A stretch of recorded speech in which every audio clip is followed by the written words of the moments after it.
恐れるから歯向かうんです。自分と丈夫な怖くて当然か。笑いたければ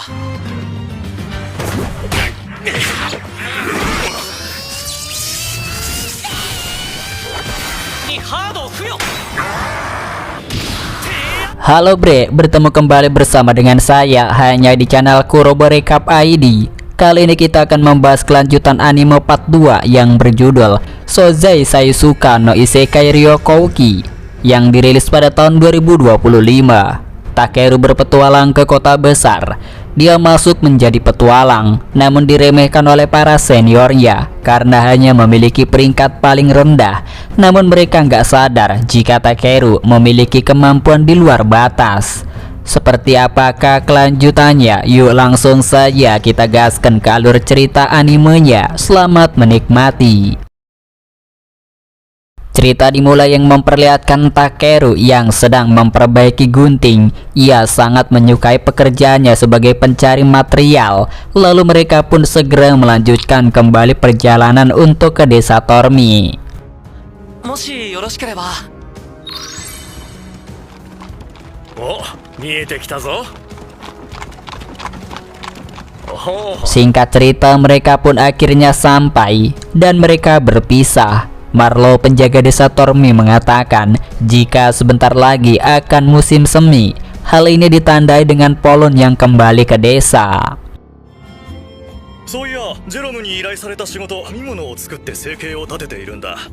Takeru kemudian bertemu dengan Jerome. Ia pun memberikan biji mithril dan juga magis mithril. Jerome kaget melihat magis mithril karena barang legendaris. Jika memilikinya setara dengan batu sihir seluruh negeri.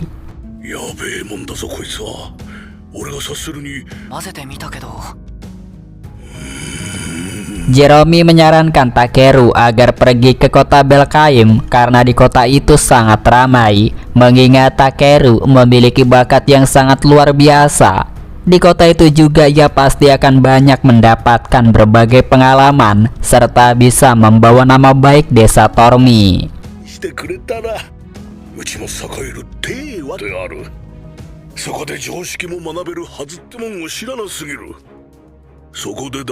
Malamnya Takeru sempat baca-baca buku tentang guild petualang yang merupakan perkumpulan para petualang serta mengatur permintaan dari banyak daerah. Tak hanya itu saja, ada beberapa kelas, diantaranya kelas petarung dan juga kelas pendukung.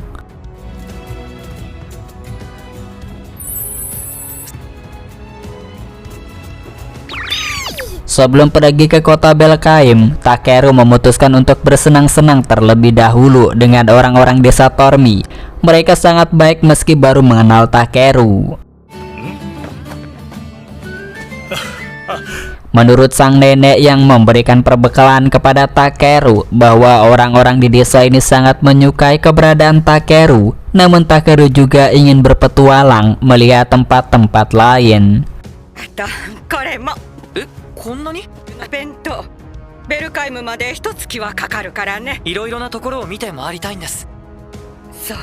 Ternyata Jerome tidak membeli batu magis mithril karena mungkin suatu saat nanti Takeru membutuhkannya. Karena para warga desanya sangat baik kepadanya. Untuk itu, ia pun akan menggabungkan batu magis mithril dengan penerangan menggunakan sedikit sihirnya.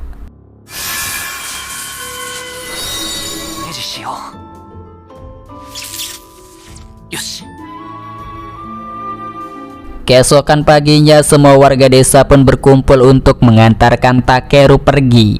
Sebelum itu Takeru memberikan Marlo sebuah alat sihir penghalang yang bisa digunakan sebagai pelindung dari makhluk jahat. Takeru mengatakan kepada para warga desa, pasti suatu saat nanti ia akan kembali lagi ke desanya karena ini merupakan tempat tinggalnya. Jerome pun tahu jika batu magis mithril itu digunakan sebagai alat sihir. Lalu disinilah Takeru pun segera pergi bersama dengan Bi ke kota Belkaim.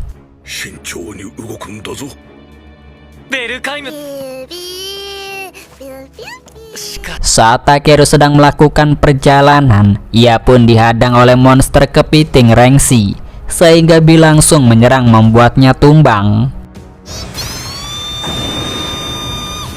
Hado! Nabi, kanitte na. Mechakucha. Lalu datanglah kepiting lagi yang bisa berjalan lurus. Terpaksa di sini mereka berdua pun bergabung untuk melawannya.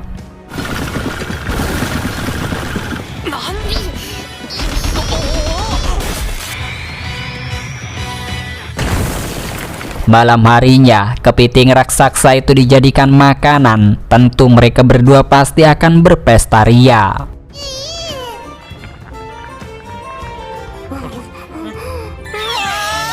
Pagi harinya, singkat cerita Takeru pun sudah tiba di kota Belkaim yang sangat besar. Sebelum masuk, para pengembara harus melewati pemeriksaan terlebih dahulu. Takeru mendaftar sebagai guild petualang. 魔法で普通のカバンに見せかけておいた方が良さそうだな。補材採取家か珍しいな。ベルカ Sebelum masuk guild itu, Raidon menggunakan rapalan Evalus kepada Takeru, gunanya untuk menilai baik buruknya seseorang yang akan masuk ke kota ini. Namun setelah diperiksa menggunakan alat sihir itu, mereka berdua tak menemukan kejanggalan apapun. Bahkan kemampuan Takeru pun tak bisa terdeteksi sama sekali. 見えているものをスキャンで覗けたりしないか。です。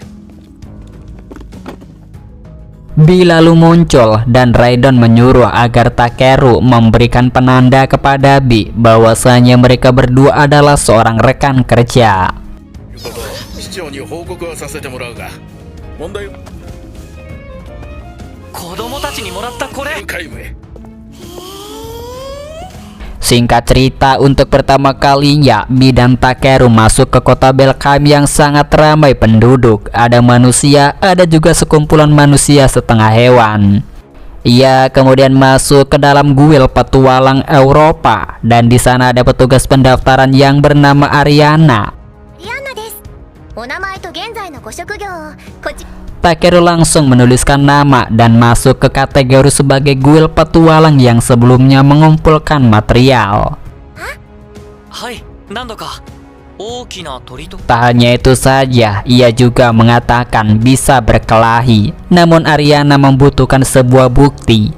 Sehingga di sini ketika Takeru mengeluarkan kepiting raksasa dari tas ajaibnya, Ariana pun langsung terkejut.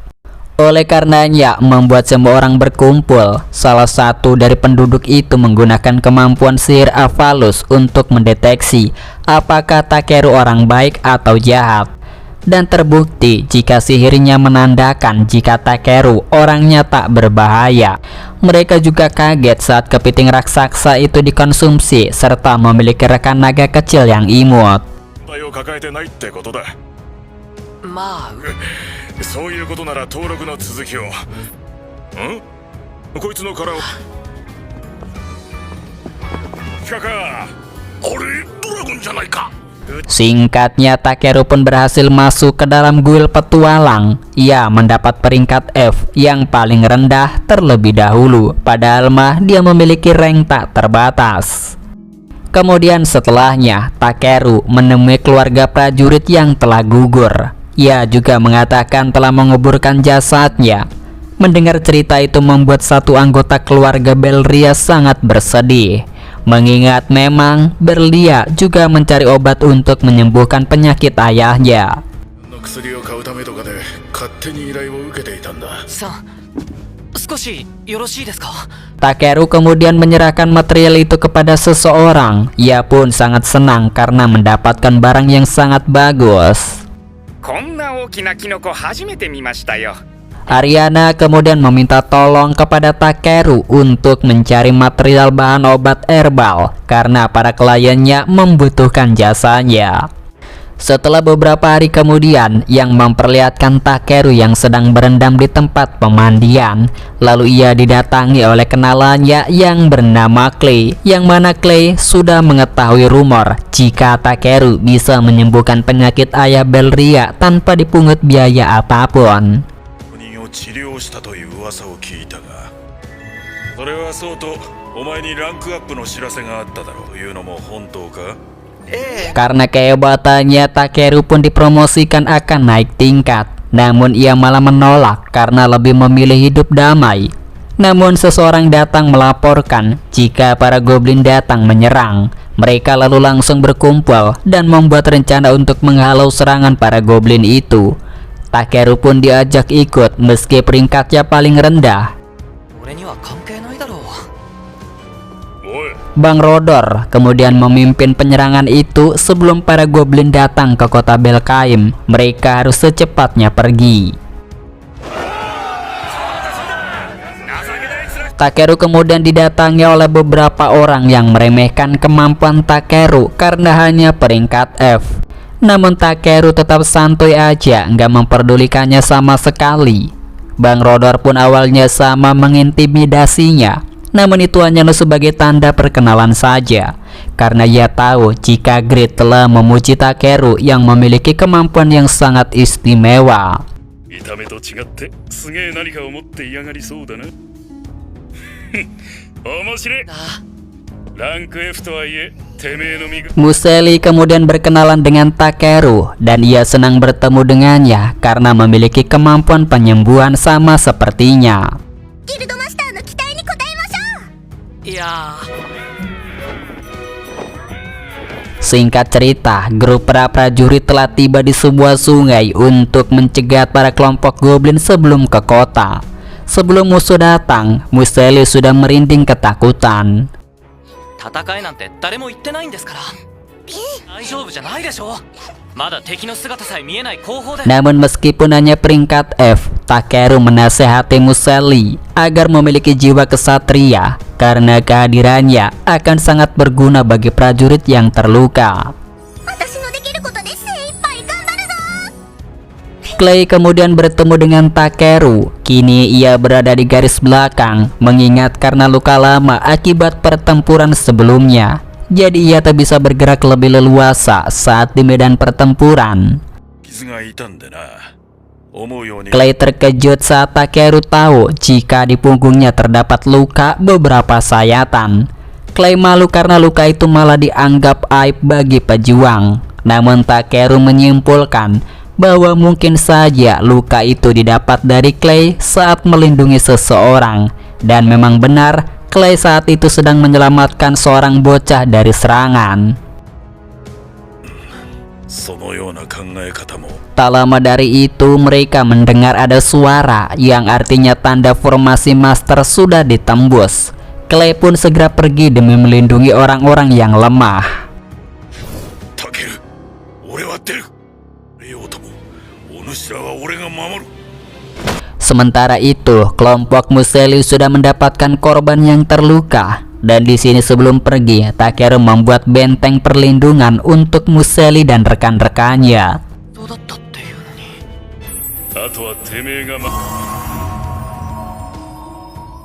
Di garis depan, para goblin sudah berhasil membuat para prajurit sangat kewalahan, mengingat jumlahnya yang terlalu banyak. Tak lama dari itu, Takeru dan juga Bi berhasil menghabisi para goblin itu dengan sangat mudahnya.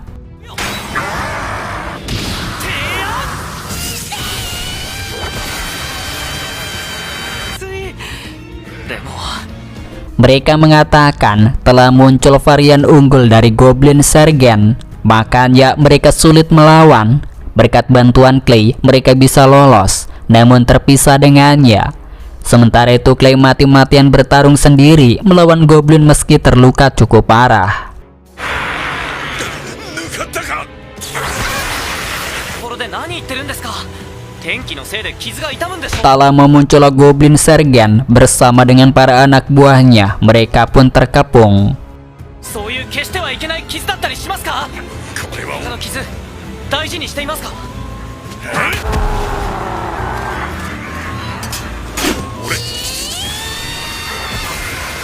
Di sini Takeru kemudian langsung segera menyembuhkan bekas luka Clay menggunakan air ajaib naga dari Voldius yang diambil dari tas ajaibnya.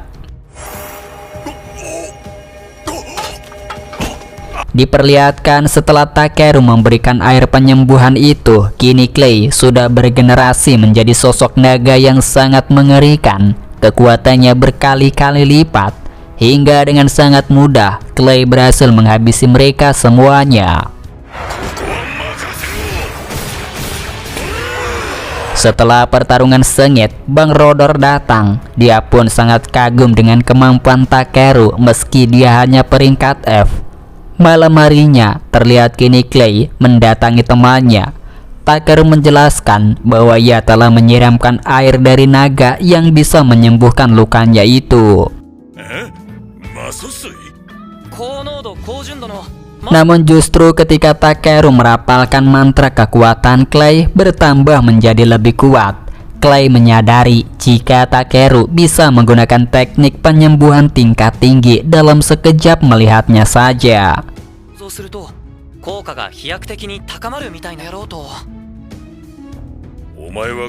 Karena kemampuannya yang sangat hebat membuat Clay kepo tentang identitas Takeru yang sebenarnya.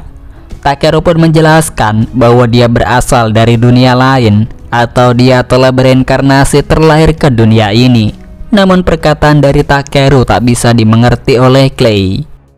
Namun meski begitu, berkat Takeru, ia bisa membuatnya menjadi seorang Dragonute. Itu merupakan nenek moyang dari ras Lizardman, dan itu menjadi suatu kebanggaan untuknya. Namun karena kekuatannya besar, membuatnya sedikit khawatir karena saat memakainya kekuatan itu, seolah-olah kesadarannya telah menghilang. Ia takut melukai orang lain.